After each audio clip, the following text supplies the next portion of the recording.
Assalamualaikum warahmatullahi wabarakatuh. Salam sejahtera untuk kita semua. Hai anak-anakku semuanya, apa kabarnya hari ini? Jumpa lagi bersama Bu Hera di pembelajaran hari ini. Nah, sebelum kita memulai, anak-anakku sayang, kita berdoa dulu sebelum belajar. Berdoa dimulai. Doa selesai. Nah, sekarang kita akan menyimak video pembelajaran.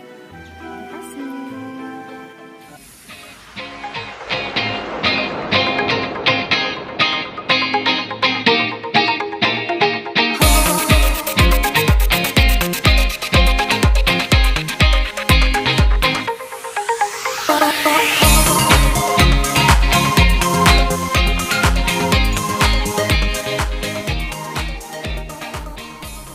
Assalamualaikum warahmatullahi wabarakatuh.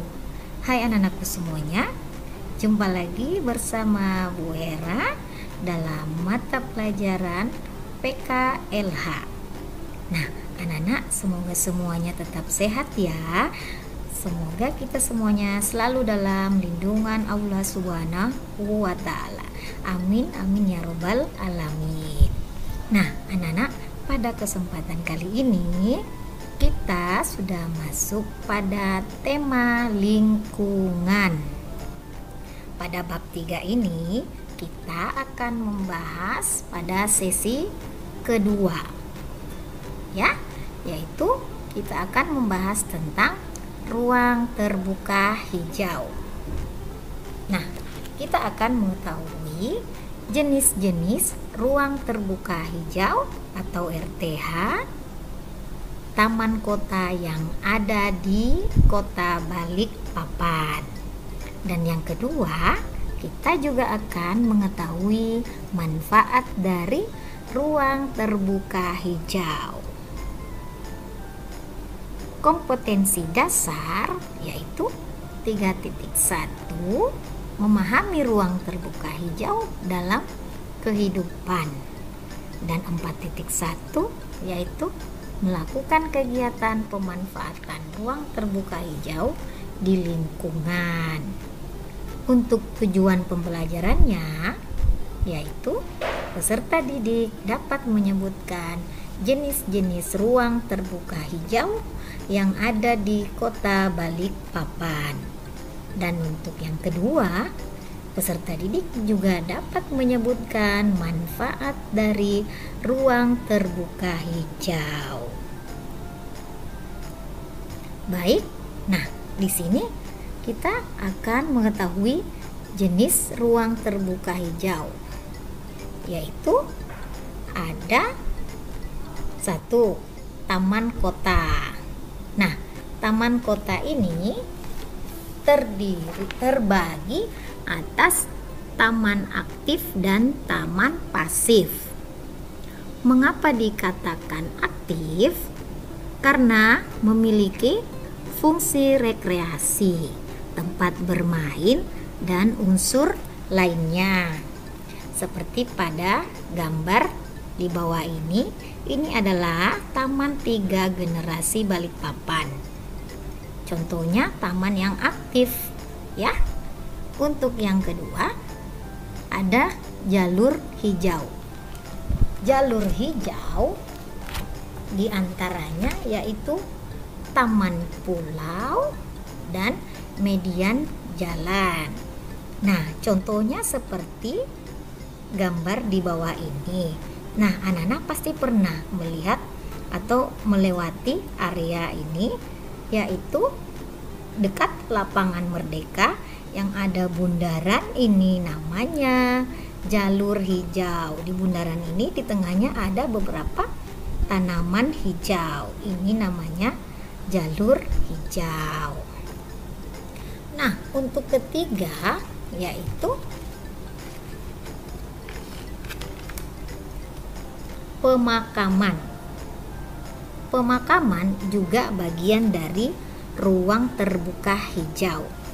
Pemakaman ini disediakan dan dibangun pada area yang telah ditentukan oleh daerah. yang mempunyai fungsi sebagai sarana umum yang bersifat daerah yang terbuka hijau. Dan yang keempat ada namanya hutan kota. Nah, salah satu contoh hutan kota yang ada di Balikpapan yaitu Mangrove Center. Nah, Mangrove Center ini terletak di Balikpapan Barat. Nah, sekarang kita akan mengetahui manfaat ruang terbuka hijau. Nah, anak-anak, ruang terbuka hijau merupakan paru-paru kota atau wilayah.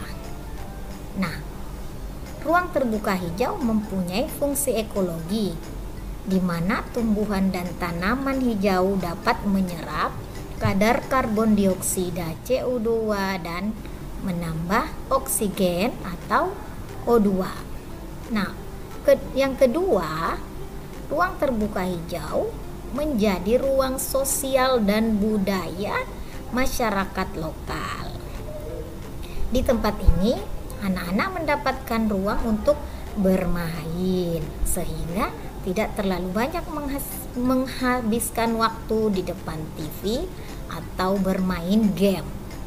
Dan untuk yang ketiga, ruang terbuka hijau, fungsi pendidikannya juga menjadi ruang tempat satwa dan tanaman yang bisa dijadikan sebagai sarana belajar. Yang keempat, ruang terbuka hijau juga mempunyai fungsi ekonomis, yaitu dengan adanya berbagai jenis tanaman seperti buah-buahan dan kayu-kayuan. Nah, ruang terbuka hijau juga memiliki fungsi estetis. Dengan kehadiran ruang terbuka hijau sangat memperindah permukiman, kompleks perumahan, perkantoran, sekolah, mal, dan lain-lain. Nah, anak-anak, di sini ada beberapa fungsi dari ruang terbuka hijau.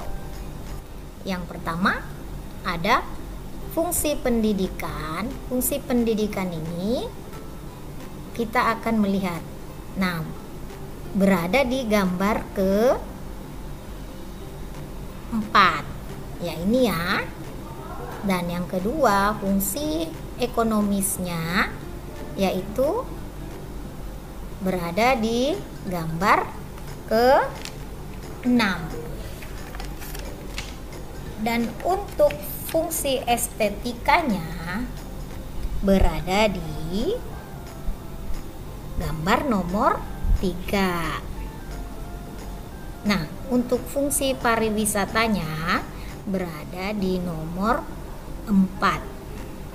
Dan fungsi kesehatan ada di gambar nomor 2. Nah, anak-anak sudah menyaksikan videonya. Terima kasih ya. Semoga bisa mengerjakan tugas-tugas yang anak-anak nanti bisa menjawab dengan benar. Bu Hera akhiri dengan ucapan wabillahi taufik wal hidayah. Wassalamualaikum warahmatullahi wabarakatuh. Tetap menjaga prokes ya. Salam sehat untuk kita semua. Nah, anak-anak, demikian untuk pembelajaran hari ini. Semoga anakku bisa memahami dan bisa mengerjakan soal dengan benar. Terima kasih. Wassalamualaikum warahmatullahi wabarakatuh.